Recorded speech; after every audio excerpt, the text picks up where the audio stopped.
बोलिए श्री विष्णु भगवान की जय। रमा एकादशी की जय। सदगुरुदेव भगवान की जय। रमा एकादशी 2 दिन है, लेकिन व्रत किस दिन रखना चाहिए, विधान किस दिन उचित है, इसकी जानकारी हम सुनेंगे।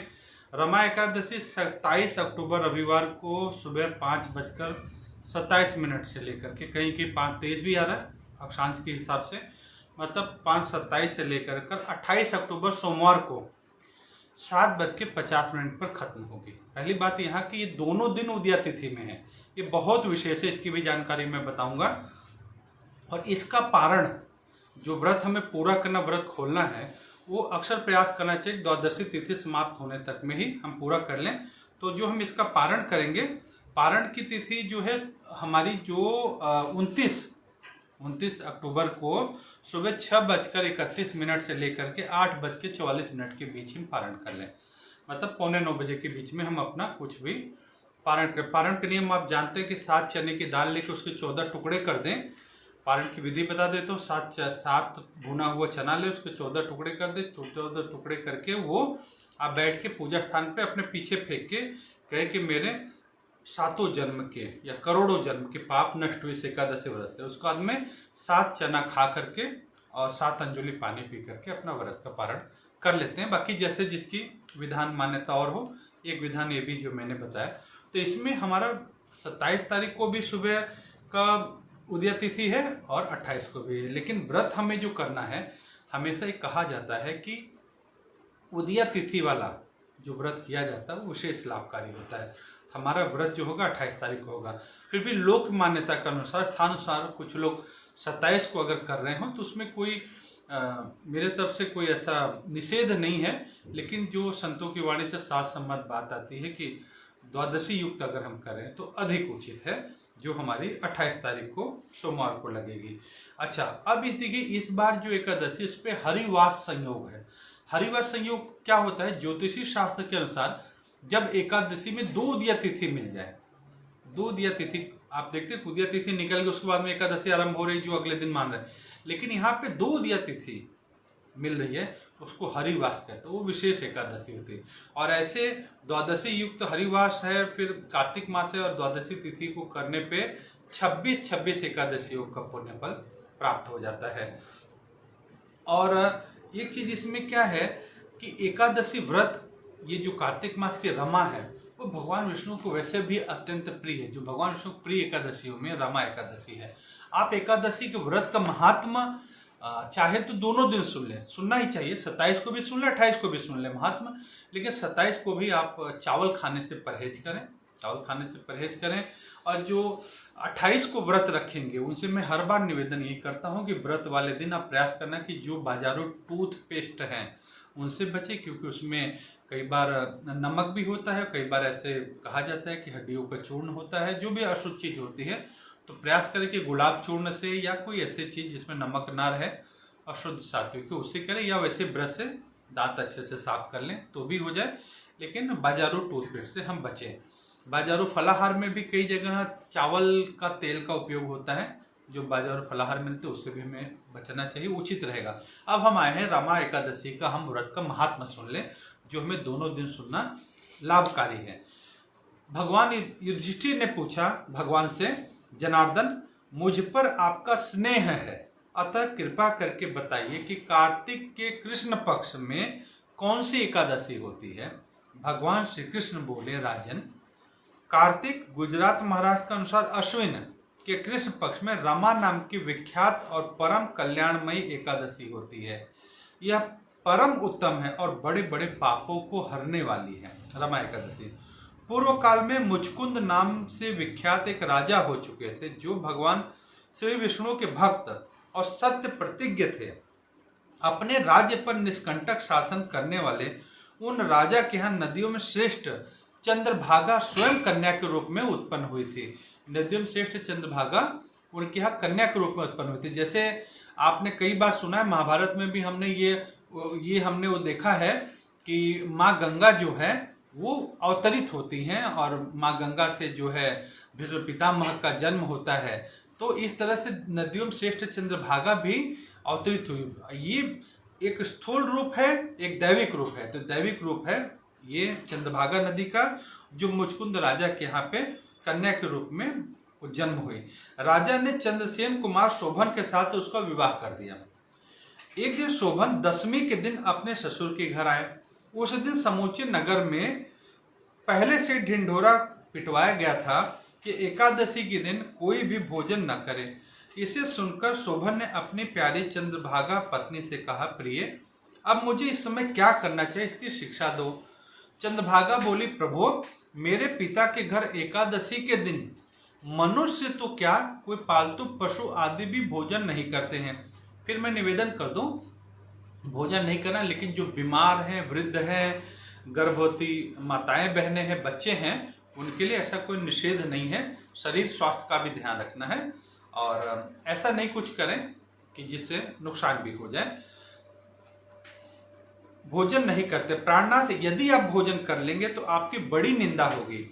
इस प्रकार मन में विचार करके अपने चित्त को दृढ़ कीजिए। भगवान श्री कृष्ण कहते हैं, इस प्रकार दृढ़ निश्चय करके शोभन ने व्रत के नियम का पालन किया, किंतु सूर्योदय होते होते उनका प्राणांत हो गया, मतलब शरीर शांत हो गया, उनकी मृत्यु हो गई। राजा मुचकुंद ने शोभन का राजोचित दाह संस्कार करवाया। चंद्रभागा भी पति का पारलौकिक कर्म करके पिता के घर पर ही रहने लगी। निर्श्रेष्ठ उधर शोभन इस व्रत के प्रभाव से मंदरांचल पर्वत के शिखर पर बसे हुए परम रमणीय देवपुर को प्राप्त हुए। वहां शोभन द्वितीय कुबेर की भांति शोभा पाने लगे, मतलब एकादशी व्रत के महात्म से। एक बार राजा मुचकुंद के नगरवासी विख्यात ब्राह्मण सोम शर्मा तीर्थ यात्रा के प्रसंग से घूमते हुए मंदरांचल पर्वत पर गए, जहां उन्हें शोभन दिखाई दिए। राजा के दामाद को पहचान कर वे उनके समीप गए। शोभन भी उस समय द्विज श्रेष्ठ सोम शर्मा को आया हुआ देखकर शीघ्र ही आसन से उठ खड़े हुए और उन्हें प्रणाम किया। फिर क्रमशः अपने ससुर राजा मुचकुंद, प्रिय पत्नी चंद्रभागा तथा समस्त नगर का कुशल क्षेम पूछा। सोम शर्मा ने कहा, राजन, यहाँ पर सब कुशल हैं। आश्चर्य है, ऐसा सुंदर और विचित्र नगर तो कहीं किसी ने नहीं देखा होगा। बताओ तो सही, आपको इस नगर की प्राप्ति कैसे हुई, मतलब ये नगर कैसे बना। अब लोग सोचेंगे कि मृत्यु हुई, बाद में नगर कैसे बना। तो पहले देव शिल्पी विश्वकर्मा मतलब कल्पना से भी नगर का निर्माण कर देते थे। आपने द्वारिका का सुना है अलग, तो उसमें कोई संशय नहीं होना चाहिए। शोभन बोले, द्विजेंद्र कार्तिक के कृष्ण पक्ष में रामा नाम की एकादशी होती, उसी का व्रत करने से मुझे ऐसे नगर की प्राप्ति हुई। मतलब इस एकादशी के व्रत से धन दान समृद्धि की भी प्राप्ति होती, पाप नष्ट भी होते हैं। ब्राह्मण, मैंने श्रद्धाहीन होकर उस उत्तम व्रत का अनुष्ठान किया था, इसलिए मैं ऐसा मानता हूं कि यह नगर स्थायी नहीं है। आप मुचकुंद की सुंदर कन्या चंद्रभागा से सारा वृत्तांत कहिएगा। और शोभन की बात सुनकर ब्राह्मण मुचकुंदपुर में गए और वहां चंद्रभागा के सामने सारा वृत्तांत कह सुनाया। सोम शर्मा बोले, शुभे, मैंने तुम्हारे पति को प्रत्यक्ष देखा है। इंद्रपुरी के समान उनके दुर्धर्ष नगर का भी अवलोकन किया है, किंतु वह नगर अस्थिर है, तुम उसको स्थिर बनाओ। चंद्रभागा ने कहा, ब्रह्मर्षि, मेरे मन में पति के दर्शन की अभिलाषा लगी हुई है, आप मुझे वहां ले चलिए। मैं अपने व्रत के पुण्य से उस नगर को स्थिर बनाऊंगी।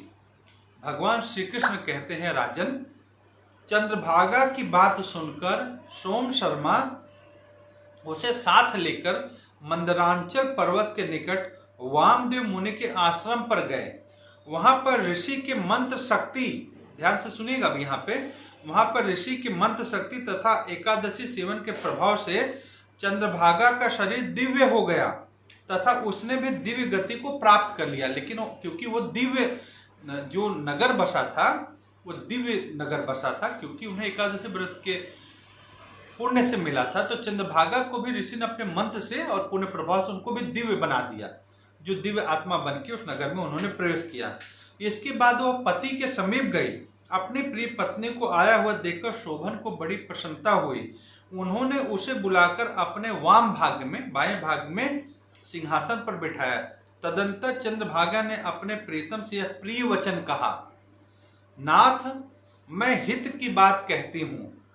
सुनिए, जब मैं 8 वर्ष से अधिक उम्र की हो गई, तब से लेकर आज तक मेरे द्वारा किए हुए एकादशी व्रत से जो पुण्य संचित हुआ है, उसके प्रभाव से यह नगर कल्प के अंत तक स्थिर रहेगा तथा सब प्रकार से मनवांछित वैभव से समृद्धशाली रहेगा।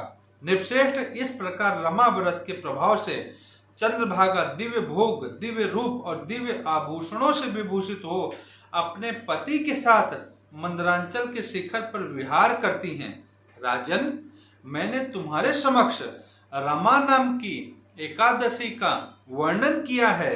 यह चिंतामणि तथा कामधेनु के समान सब मनोरथ को पूर्ण करने वाली है। आप एक बात समझिए, एकादशी व्रत का प्रयास तो सभी को करना चाहिए, करना ही चाहिए। आप वैज्ञानिक तथ्य भी माने तो जब एकादशी के दिन आप व्रत रखते हैं तो बहुत सारे रोग के कण आपके भस्म हो जाते हैं, बीमारी दूर होती है, विज्ञान कहता है। लेकिन हमारा सनातन संस्कृति तो बहुत आगे की बात करता है। तो व्रत रखें, और किसी कारणवश अगर आप व्रत नहीं कर पा रहे हैं तो कृपया दोनों दिन एकादशी महात्म्य श्रवण जरूर करें। एकादशी महात्म्य जब भी आप सुनने बैठे थोड़ा सा संकल्प कर लें। अगर घर में है तो ठीक है, बाहर है तो मानसिक संकल्प कर लें। हे प्रभु, हे श्री हरि, हे श्री विष्णु भगवान, मैं एकादशी महात्म का श्रवण कर रहा हूँ। हे प्रभु, एकादशी व्रत कर रहा हूँ, एकादशी महात्म का श्रवण कर रहा हूँ। इसके व्रत प्रभाव से मेरे करोड़ों जन्म के जो भी पाप हो वह नष्ट हो जाए और हमारे कुल में जो भी आत्माएं हों उनको भी मुक्ति प्रदान, क्योंकि पितृदेवता को प्रसन्न रहना बहुत आवश्यक है। उनका संकल्प कर दे, कुछ दक्षिणा हाथ में भी रखें। और मैं हमेशा निवेदन करता हूँ कि एकादशी के दिन आप दक्षिणा और संकल्प रख के वहां पे रख दे अपने पूजा के स्थान पे। द्वादशी को अगर दक्षिणा ईश्वर ने सामर्थ्य दिया है उचित मात्रा में रखें, उसमें से ब्राह्मण को भी दान कर दे मंदिर में जो आपके आसपास हो। और गौ माता को आप दूसरे दिन गौ माता को भी गौदान का कर लें, अपना उनको हरा चारा हुआ, केला हुआ, कुछ फल खिला दें। इस तरह से आपके व्रत का दोनों दिन का विशेष विधान हो जाएगा। और प्रयास करें कि एकादशी व्रत की महिमा ज्यादा से ज्यादा लोगों तक पहुंच सके। सभी का भगवान श्री हरि श्री विष्णु भगवान की कृपा से मंगल हो, ऐसी मंगल कामना सभी के लिए। बोलिए श्री रमा एकादशी की जय, श्री विष्णु भगवान की जय।